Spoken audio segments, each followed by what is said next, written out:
Today on the Topping Show, Donald Trump asked the Department of Justice and the IRS to revoke Harvard University's nonprofit tax exemption. The EU wants to ban carbon fiber vehicles. Karmelo Anthony presser attacks the victim's dad for being there. Porsche GT3 with a stick shift sets a track record that stuck for 8 years. And the North Face recalls some of the boots because you might just trip over yourself. All of that and much, much more on the Topping Show.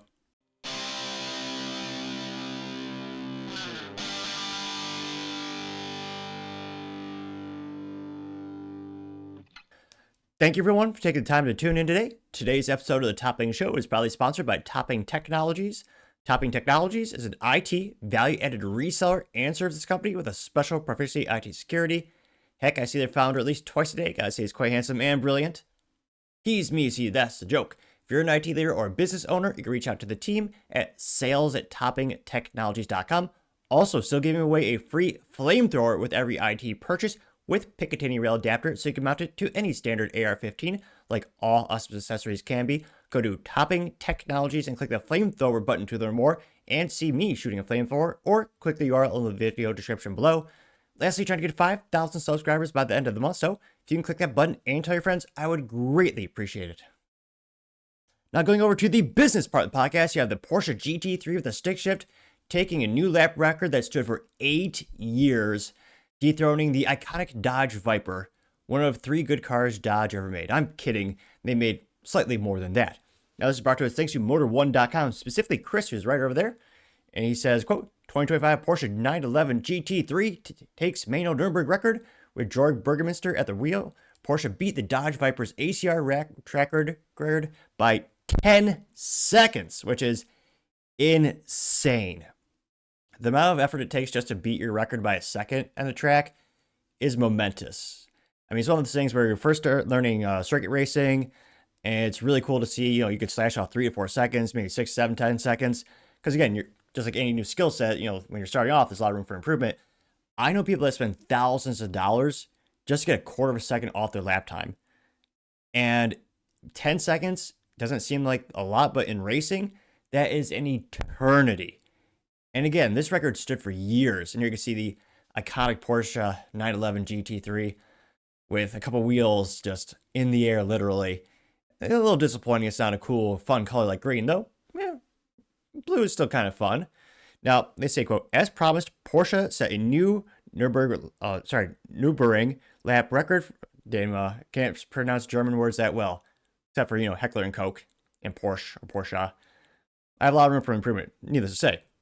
They say, quote, they set the lap record for manual transmission cars with the new 911 GT3. Factory driver Georg Burgermeister managed to set a lap time of 6:52.29.4 with a 6-speed 2025 911 GT3. That also not only crushes the only manual transmission lap record, but also beats the previous GT3 lap time, which was set with a PDK-equipped car, aka with a fancy German term that they have for their automatic transmission in the Porsche, which, yeah, I'm not even going to try to pronounce that fancy word. But the acronym is a PDK. Now they say, quote, the Dodge Viper ACR, which that was one of those things where it was a pinnacle of the Dodge Viper. It was basically a track car that was street legal. They removed all the amenities, the things you don't need, and they just focused on what is the best track car we can make that still has the, legal requirements like the turn signals, all that crap. And actually, the ACR, I'm actually trying to remember how many of them were actually converted or made street legal. It eludes me at the moment. But they say, quote, the Dodge Viper ACR held the only manual transmission Nurburgring record for 8 years with a 7:01.3 lap. And note that this lap time was set before the ring standardized its timing procedures, which stipulate a lap of full 12.94 mile course. Previously, the lap times set out over the short pit straight for a 12.8 mile lap. On a shorter 12.8 mile lap, the new GT3 managed a remarkable 6:51.764. So really, the GT3 was over 10 seconds faster than the Viper, despite a deficit of 140 horsepower, because again, Dodge Viper has an iconic V10, 10 cylinders of glory, as well as it only came with a manual transmission, which all cars should be like that by default, but nevertheless, it's becoming rare and rare things. And they also say that, quote, the new 911 GT3 inspires even more confidence at the limit than the previous model. I was almost faster in every corner, said Burgermeister in a statement. We learned a lot from the 911 GT3 RS, especially in the chassis. The car is even more stable on bumps and over the curbs, and thanks to the 8% shorter gear ratio, there's noticeably more power at the rear axle when accelerating with the same engine power. Even if you have been a few seconds faster than 7-speed PDK with a 6-speed manual gearbox, I definitely had more to do on the first lap and thus a bit more fun. And you can see that beautiful interior of the Porsche 911 with the manual transmission, which is all too rare these days. It's less than 30 new cars or less than 30 models of cars in the United States can be bought with the manual transmission. I think it was 27 or 28 last time I checked. They also say that, quote, Porsche's test car had the optional, another fancy German word, Weissensbach package, which includes a number of weight-saving measures and carbon fiber trim pieces. The car also had Michelin Pilot Sport Cup 2R tires, which is the fastest rubber available for the new GT3. So it's impressive on a couple of different levels, and a record can't imagine anyone will beat soon, not unless Gordon Murray Automotive wants to take a crack at it, which, iconically, the man behind the infamous best McLaren ever, low bar, but the McLaren F1. Then later he had his own car last year with the V12 and a stick shift. So pretty cool to see, still making lap records and still with a stick shift, even cooler. It's even more impressive, it's faster than the automatic, which is nearly impossible. Granted, human error exists and a lot of variables. But yeah, really cool Porsche news today. And yeah, what a marvel of engineering in this, as well as obviously being a good driver. Now, if only the price point wasn't more in a house, I'd be getting one of these things ASAP. But let me know the thoughts and comments, because as always, be fascinated to hear what you have to say. Going over to the Cultural Pod podcast, you have Karmelo Anthony's presser actually attacking the victim's father, or I should say the alleged victim's father, and the Karmelo Anthony's family style is very disrespectful for the victim's father to attend.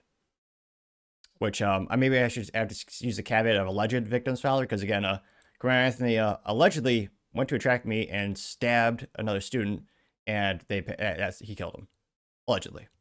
Now, this comes with thanks to End Wokeness. And he says, quote, Karmelo Anthony presser starts by attacking Austin Metcalf's dad. It was disrespectful of him coming here. And this is Dominique Alexander. And all I'm going to say, so it don't be asked later. That's not great grammar, but nevertheless. Is that was disrespectful and just shows you all the character who is not invited. He knows that it's inappropriate to be near this family. Probably inappropriate to stab another person and kill him too, right?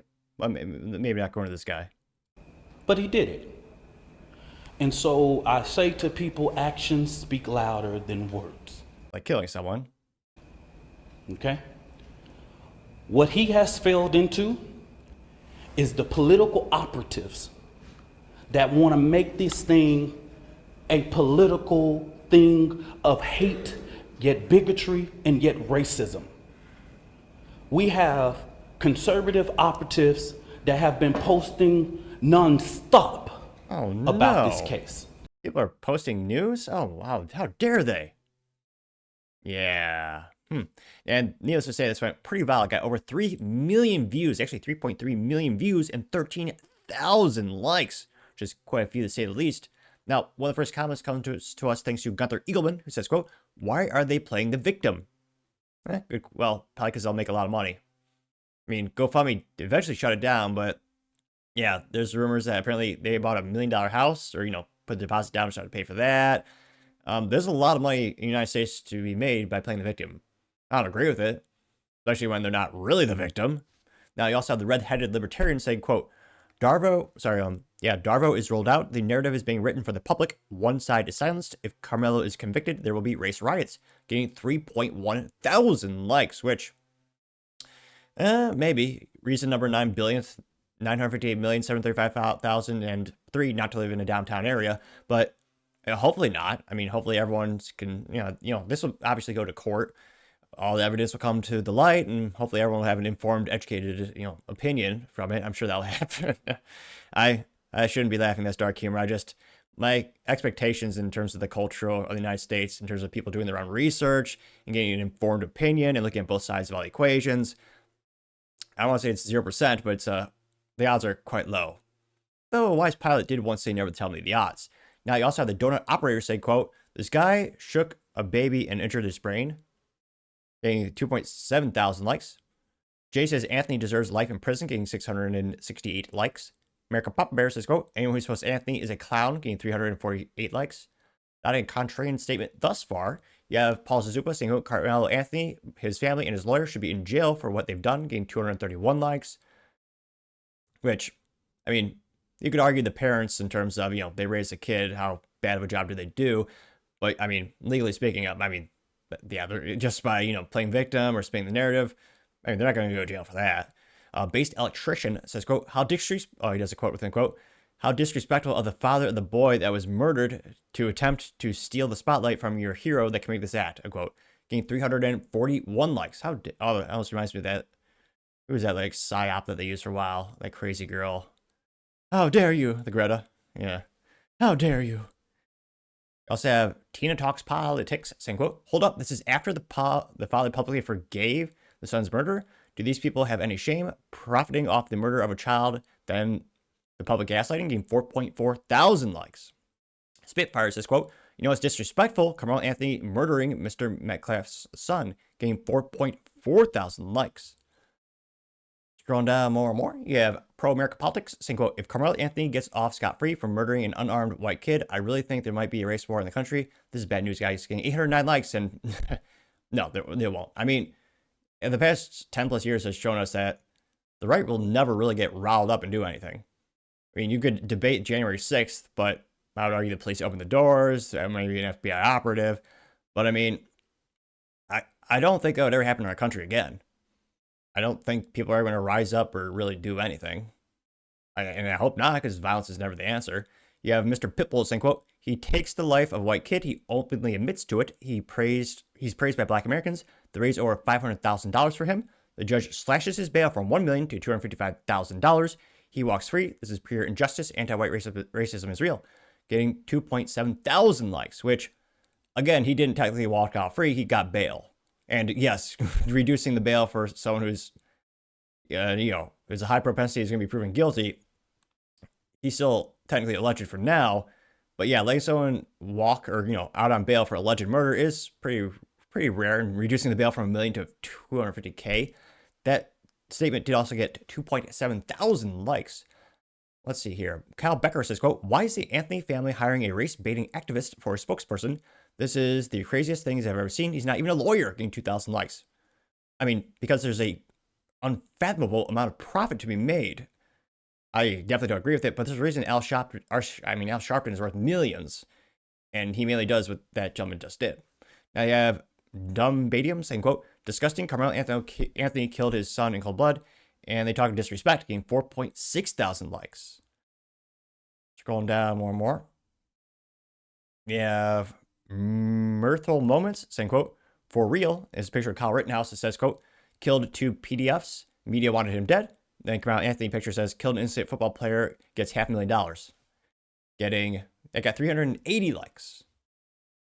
So definitely one of the most viral, most culturally, it's crazy, it sounds culturally significant cases in terms of law right now.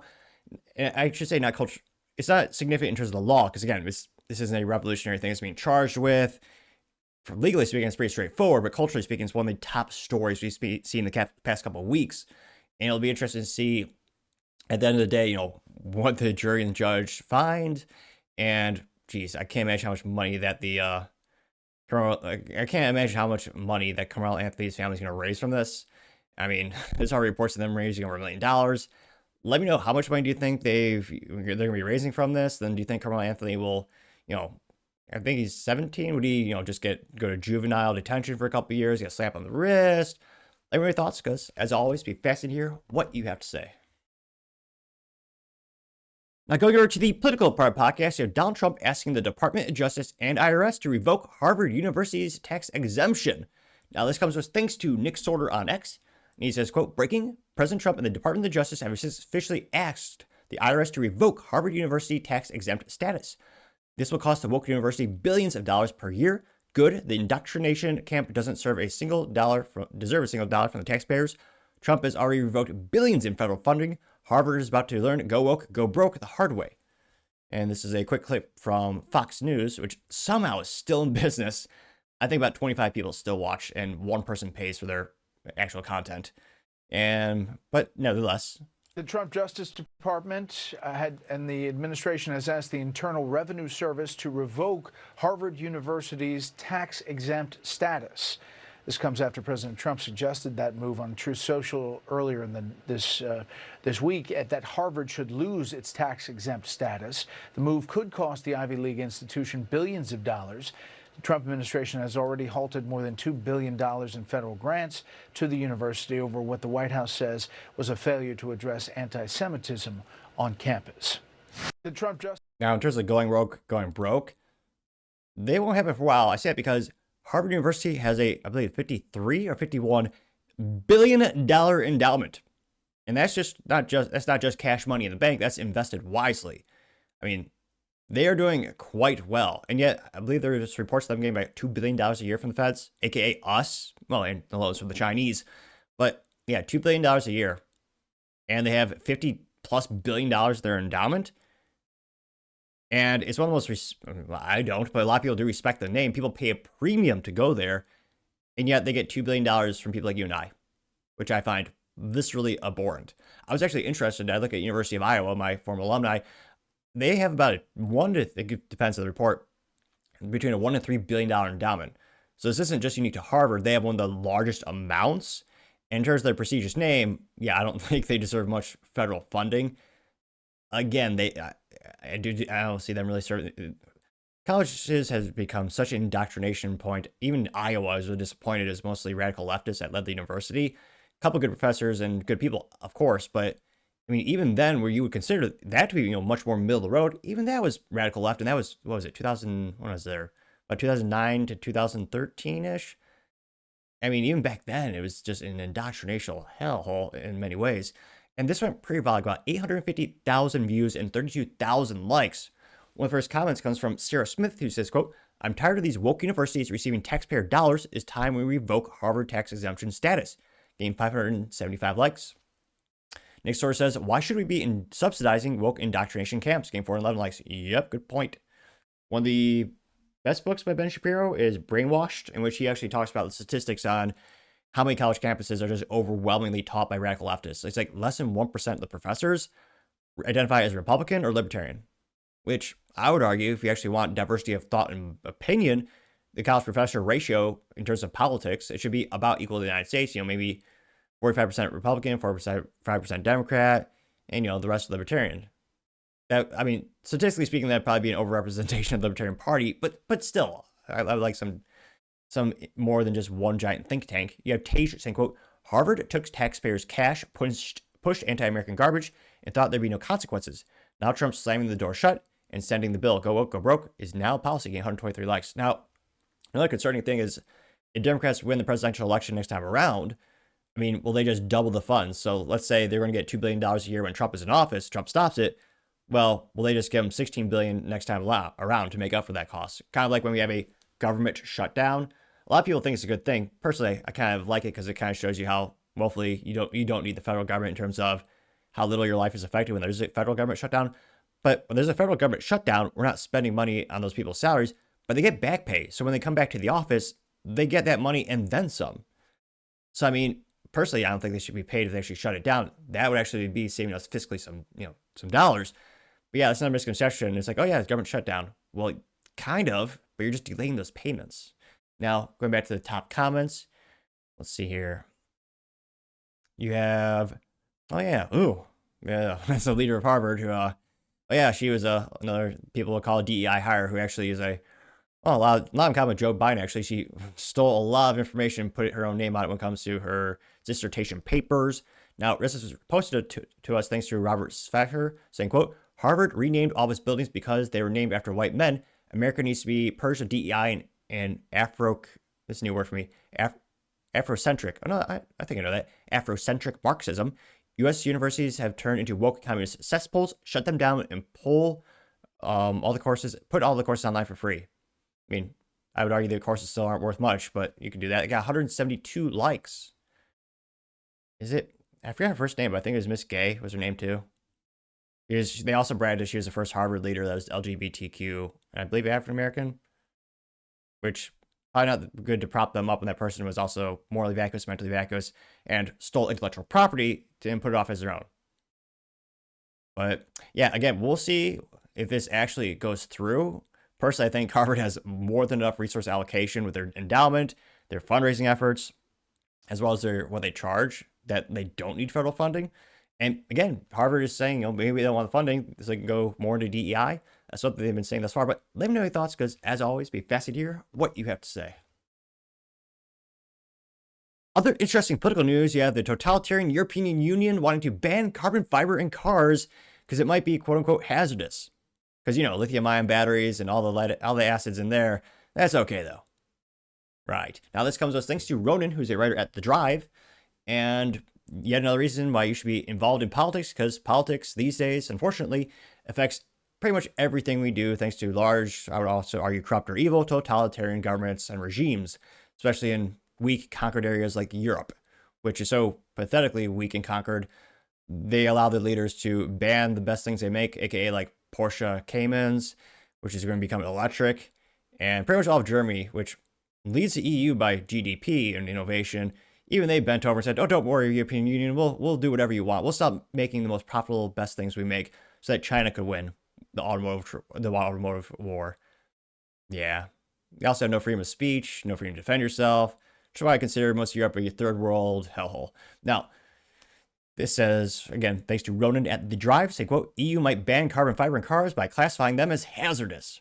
Regulators are pegging the path on health and environmental hazards, but this industry pushback seems inevitable.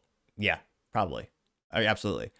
Now, one of the issues with, again, they want these cars to be as fuel efficient as possible. Well, one of the best ways you can increase the fuel efficiency of a vehicle is by removing weight. On average, with an internal combustion engine standard, every 100 pounds of weight you remove from a vehicle equates to about a 1% increase in fuel efficiency. That's why when the Ford F-150 famously went from being a mostly steel construction to aluminum, or if you're Europe, aluminium, well, they actually increased fuel economy about, I believe, 8% because they removed 800 pounds from the vehicle, which is insanely, as big weight reduction. And here you can see one of the cool BMW, not monocoques. Oh, yeah, it is. Single, yeah, that is right. Made of carbon fiber, which again is also not just extremely lightweight, so great for fuel efficiency, but incredibly safe for the passenger, and driver, because it's one of the strongest materials out there. Almost as strong as my urge for every vehicle to be a manual transmission. That's a strong urge, folks. Now, diving into the substance of the article, again credited to The Drive, and specifically Ronan, they say, quote, European regulators might drop the hammer on carbon fiber due to the health and environmental concerns. Lawmakers are floating the idea of adding it to the list of banned hazardous materials, which would send a ripple effect across the industries that's already struggling to make more efficient vehicles. Some of this, they want China to win. China to win. The European Parliament submitted an amended version of the End-of-Life Vehicles ELV directive. Another ADHD thing about the corrupt globalist Europeans. Well, they're leaders. Again, some agree, some folks living there. I understand that. But yeah, one of the reasons why Mercedes, a lot of people say they should have went bankrupt, but they never technically did a recall. They had these crappy wire harnesses a couple decades ago because Europe wanted everything to have a life cycle that eventually went back to Mother Gala. So they made the wire harnesses out of things that were biodegradable. The wire harness is like the spinal cord for your vehicle. It connects everything. When you have something that connects everything that's vulnerable and disposable, well, biodegradable, yeah, it goes to crap pretty quick, and they became, absolutely unreliable pieces of trash. Yeah, remember, they don't make cars for you and I, they make them for governments and government regulations. It's the most regulated things we ever buy. It's ridiculous. Back to the substance of the article, however, they say, quote, they submitted an amendment to the version of the End-of-Life Vehicle Directive in April 2025, according to a Japanese newspaper, Nikkei, and its document that carbon fiber in its crosshairs. The rationale is that the little strands of carbon fiber also often break apart when a piece of the material is recycled when the car is scrapped, for example, and hazardous for people and environment. I mean, like windmills? Oh, no, wait, they don't want to go after those. Interestingly, the law states that exemptions can be made, quote, when there are no adequate alternatives to the material considered hazardous. Adding carbon fiber to the list of banned materials seemingly implies that the adequate alternative exists. It doesn't. Though the EU hasn't identified it. Of course not. Some other materials that the EU deems hazardous but provides exemptions for include lead, mercury, cadmium, and, well, it's a new one, hexavalent chromium. It does sound pretty fancy, though. Pretty sure a rapper has their necklace made out of it somewhere. This is the first time that a major government qualified carbon fiber as dangerous, and the material isn't exactly new. Once reserved for high-end race cars, it has inched forward to mainstream over the past couple of years as automakers look for ways to design lighter and lighter vehicles. Electrification has accelerated this trend. EVs are much heavier than comparable gasoline-powered vehicles, and because the weight is the enemy of range, manufacturers use carbon fiber to keep it in check. The BMW iX features an assortment of carbon fiber panels called the carbon cage, for example, which perhaps the most boring of all the BMWs, but is an interesting marvel of engineering, I'll give them that. As of the time of this writing, the proposed ban, which has not yet been approved, would apply only to cars. There's no word whether it would sooner or later be extended to apply to the carbon fiber used outside the automotive industry. It's also used in planes, including the 787 Boeing Dreamliner, and wind turbines, which the planes, yeah, I would understand them being a little bit more concerned about the materials of planes because Boeing planes has a high propensity of crashing, especially if they're depending on who's driving them. But nevertheless, they also say, quote, bicycles, sailboat, mast, and fish rod manufacturers also rely on carbon fiber to keep weight low. Members of the European Parliament and European Commission and the European Council will debate whether to ban carbon fiber in the coming weeks. And Nick IE learned that the ban likely won't come into effect until 2029 if approved, which is how a lot of these things happen. Make the pains feel like less if you just put it off in the future, and then inevitably makes everyone's lives a lot worse. Now, they say they might end up as a classified hazardous material, exempt from ban, or the whole idea could be dropped, or maybe the even ban will go through, unquote. So, yeah, we'll see. But, yet more reasons to get out and vote appropriately. Again, it seems like we want to take away and destroy everything we hold dear, or maybe stuff like me, fun cars, cool guns, freedom. It's so asinine. Yes, the European Union. No one is surprised by this. Again, carbon fiber is one of the best materials, bar none, for vehicle manufacturing. And thankfully, thanks to innovation and, mass production, the cost per unit is getting lower and lower and lower. Again, they're right. It used to be only for F1 cars. It costs, well, I'd say more than a house, more than the neighborhood, let's be honest, or 2 houses in Texas. But in all reality, getting into more and more consumer vehicles is a marvel of engineering. And as long as you have it appropriately recycled in a appropriate spot, it'll probably be okay. Probably. I'm only partially being sarcastic. I always debate with folks that everything is technically recyclable, even like depleted uranium from nuclear plants, because people think it's the most hazardous thing in the world. It is. It's also one of the densest substances on the planet. Great for tank busters. But I partially digress. I can't but wonder, do they just want us to all drive Chinese EVs? They seem to be attacking the best things Germany and, Europe used to make. But we'll see if this goes through. I wouldn't be surprised if it goes through. I mean, you have places like California banning gas engines altogether. But let me know your thoughts and comments, because as always, be fascinated to hear what you have to say. Going over to the business blunder of the day, you have the North Face recalling some of the boots because they might just, trip over yourself. Which is kind of funny. Now, this is thanks to the United States Consumer Product Safety Commission, in which they say, quote, North Face recalls women's, this can't be a real word, Shalistia? That sounds like Beyonce's sister rapper or something. The Shalista 5. Sounds fancy. Mid waterproof boots due to a fall hazard. Oh no. Here you can see there. I mean, I'm obviously, I would argue I'm the pinnacle of fashion expertise. I bought the one best suit on the planet, wore it every day. Why would I need another one? But this looks just like any other boot you would buy at the Walmart, though I'm sure they cost a lot more. Let's scroll to the pricing. They have that listed here. Did they not mention the pricing? That's a little disappointing. Now, looks like this has affected quite a few of them. Here you can see their boots. The recall telling you to look at the location of the style color code right on the tongue of the shoe, so you get that little code. Make sure. Will my boots trip me up? Now, scrolling down the article, they say, quote, this recall involves the North Face women's Shalista 5 mid-waterproof boots, sizes 5 through 11. The boots have traditional lace-up closures and the North Face logo embossed on the side and imprinted on the insole, which contributes to the 5,000% markup. I'm kidding, it's not that crazy.